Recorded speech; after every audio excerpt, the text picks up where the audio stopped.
Hello everyone. In this tutorial video, I'm going to explain the polymorphism using overriding method. But before I continue, please support the channel by clicking on the subscribe button and hit also the notification bell so that you will be notified with all the new videos that I'm going to upload in this channel.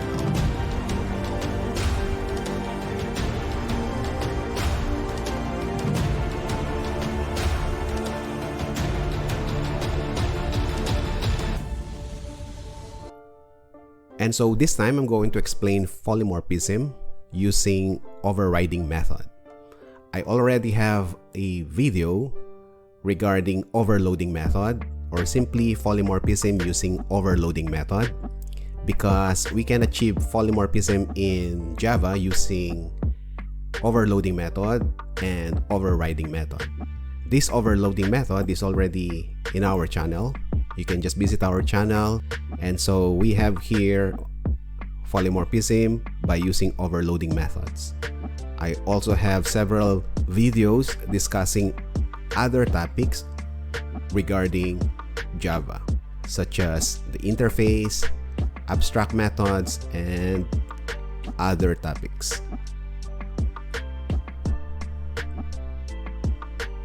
And so, like I said a while ago, I will discuss this overriding method. And so therefore, what is this overriding method? This overriding method is another way to achieve polymorphism, and that is to declare a method in a subclass or the child class, which already exists in the parent class. So meaning to say, there is a method in the parent class, and then you would like to create another method that is the same with that in the parent class. So you would like to create a method in the subclass, which is again the same with the parent class. And so if you do something like that, that is what we call overriding method. So two methods, they have the same list of arguments, they have the same return type. The other one is in parent class, the other one is in the child class or the subclass. Then you are creating now an overriding method. And so let's put that into action. So I'm just going to use the same example code or sample program that I use in polymorphism using overloading method. And so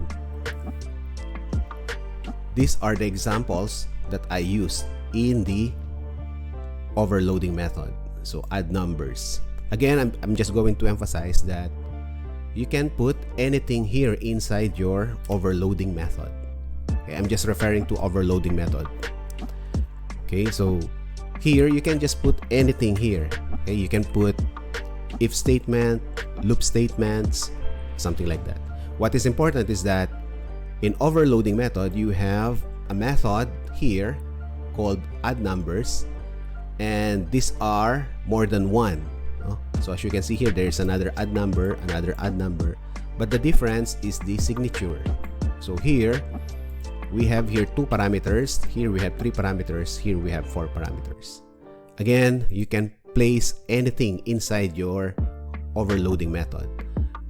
You can place if statement, loop statements, it's like that. Okay, so that is overloading method. Now again, let's go to the overriding method. Here, as you can see, I have one Java main class. Like I said, this is the example I use in polymorphism using overloading method. Okay, so you watch that video so that you will see these codes again. The only difference here is that since I'm going to discuss overriding method, so I created another class, and that is class 2. And so I have it extends to class 1, meaning to say it will inherit class 1.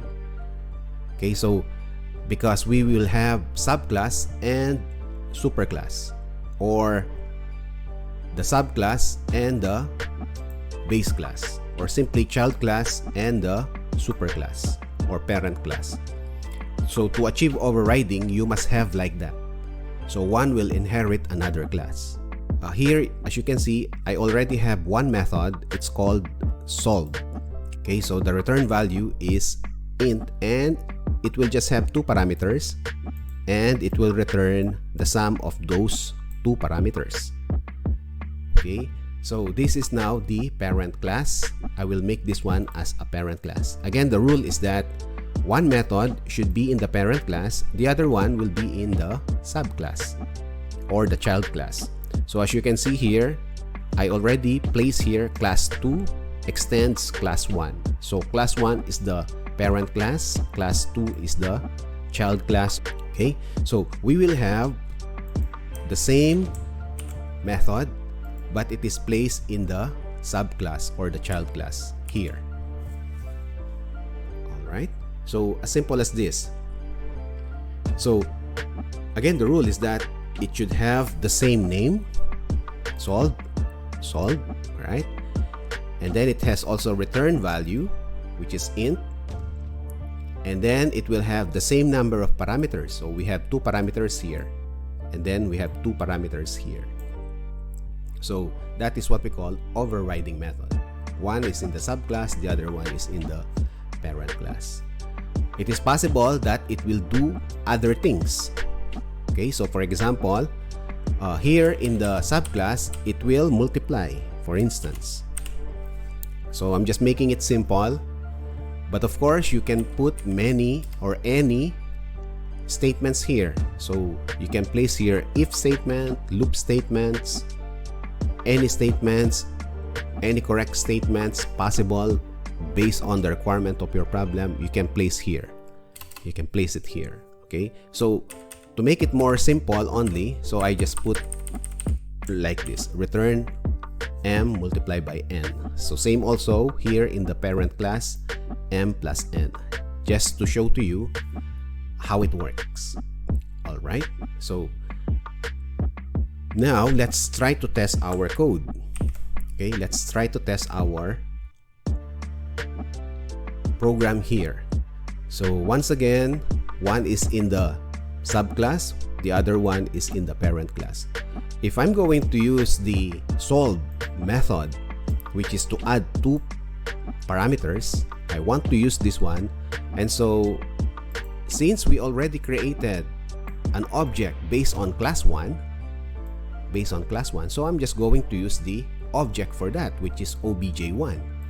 Okay, so I'm just going to directly print the return value. So I'm just going to say obj1.solve, and then it will have two parameters, and that is 10 and let's say 20. So like that. So it will use now this method here. It will not use this one. Okay, so because I'm using obj1, and this obj1 is based on class 1, which is the parent class. Because we have two the same method, so which one it will use?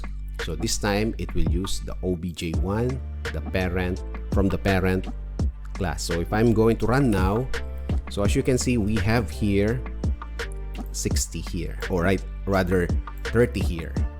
Okay, so I'm going to use print line. I'm going to run it again. So we have here 30. Alright, this 30, 60, and 60.0, they are coming from here. Right, so the fourth one is this one here. So again, like I said, this example that I used, except for those I added now, came from the example that I used in polymorphism using overloading method. You can watch that video first so that you will have a better understanding of the polymorphism using overloading method. So this one is overriding method. Okay, so now this time I'm going to use the solve method solve from the class 2. So how do we do that? And so as you can see, if we will try to use solve here, it will use the solve from the class 1, because obj1 is coming from class 1 here. Okay, so how can we use from the class 2? I want to use this solve from the class 2. So you don't have any choice but to say something like this. So you create another object. So object 2 this time is equal to new class 2 this time. So meaning to say, you're creating a new object based on class 2. Okay, and so therefore, if we will copy this one now, I'm going to say here, obj2, it means it will use this one now. Alright, this solve method here. It will not use this one now because we are using the obj2, which is based on class 2. And so if we will run now, so I am expecting a different result. It will be 10 multiplied by 20, that would be 200. Right? So I'm going to run now, and so there you go. 200 is there. So this is the result of 10 multiplied by 20. Okay, so again, as you can see, I did not use any setters and getters, but it is possible to have setters and getters. I just concentrated on how to use overriding method here. I can also provide an example for that. So for instance, here in the parent, let's say public int, let's say tax. Okay, so it's like that. So let's have setters and getters for this. So I'll insert setter and getter. Here you go, and generate. So I have a setter and a getter for tax. Okay, so I'm going to create a method here. Let's say I'm going to say double and compute, let's say tax, let's say, and okay, let's have here another one. Let's say public double, let's put both of them double, let's say double salary. Okay, so I'm going to have setter and getter for salary. So I'll insert getter and setter for salary and generate. So I have now the setter and getter for the salary. Again, because I make the tax double, so there is a mistake here. So because it is int here, so to make it, to correct this one, I'll just have to remove my getter and setter for the tax. So getter and setter, there you go. So I have now the correct getter and setter for tax and getter and setter for salary. Okay, so it's going to be like this. Now I'm going to compute for the tax based on the salary. So for instance, like this. So I'm just going to say double S salary, double T as the tax. So I'll just make it simple. So S multiply by tax.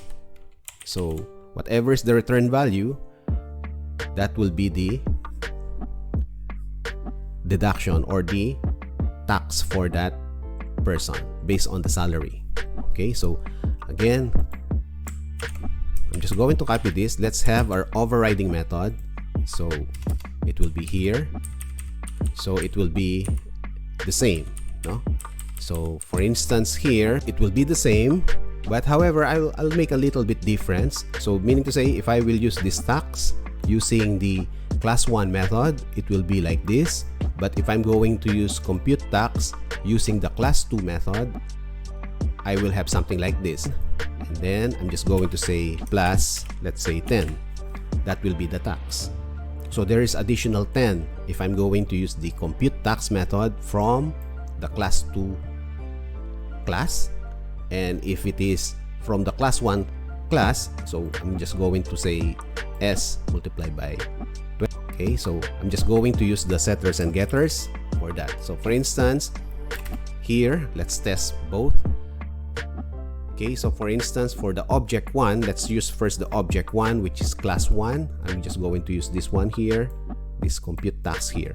So for instance, I'm going to say, let us set our setters first. Let's set some values for tax and salary. And so I'm going to say obj1 that set tax. For instance, it is 0.10. Okay. And then for the salary, obj1 that set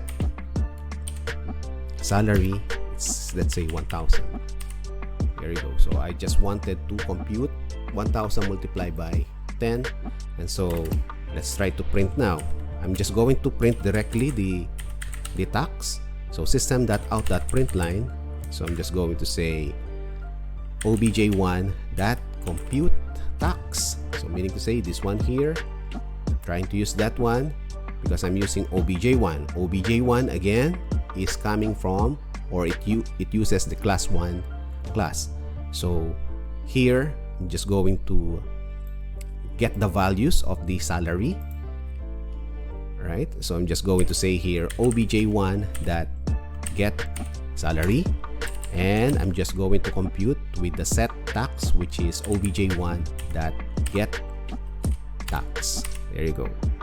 Then semicolon right over here. Okay, so it's something like this. So if I'm going to run now, I'm using this one, so let's try to run. There you go, it's correct. So because it is 1000 multiplied by 0.10, that is 100 or 100. So I'm using this compute tax from the class 1 class. Okay, now I'm going to use the compute tax this time from class 2. Again, they are having the same name, compute tax, and they have the same number of parameters. So as you can see here, this one has same number of parameters. But again, the body may be different. Okay, for sure it will be different. So here, as you can see here in the output, salary multiplied by tax, whereas this one is salary multiplied by tax plus 10. So there will be plus 10. That's the difference between the two. So let us try to have that one. So since I already have an object for this one, class 2, which is this one here, we already created a while ago. So I'm going to use the object 2. So let's see this one. I'm going to paste it here. This time I'm going to use the object 2. Paste from the object 1. This is correct. From the object 1, this is correct. So there you go. So I'm going to use the values of salary and tax, the set value for the salary and tax, this one here, right? But I'm going to use the computation based on object 2, which is from the class 2. Okay, so I am expecting here 100 or 110 here. So let us see if it is correct. There you go. So it uses 110 here, or the computation is 110 here. So therefore, it uses this one. So this is how we declare overriding method, which is one is in the parent class, the other one is in the child class. And again, they should have the same name and they should have the same number of parameters, but the body definitely will be different. Okay, so as you can see in our example here, one is multiplying salary and tax, this one is multiplying salary and tax but with plus 10. And so that's the difference between overloading and overriding method. So this one is an overriding method. Both of them, overloading and overriding, are part of polymorphism, or to achieve polymorphism, you can use overriding and overloading method. I hope you have learned something new in this topic. Thank you very much for watching, and see you on my next one.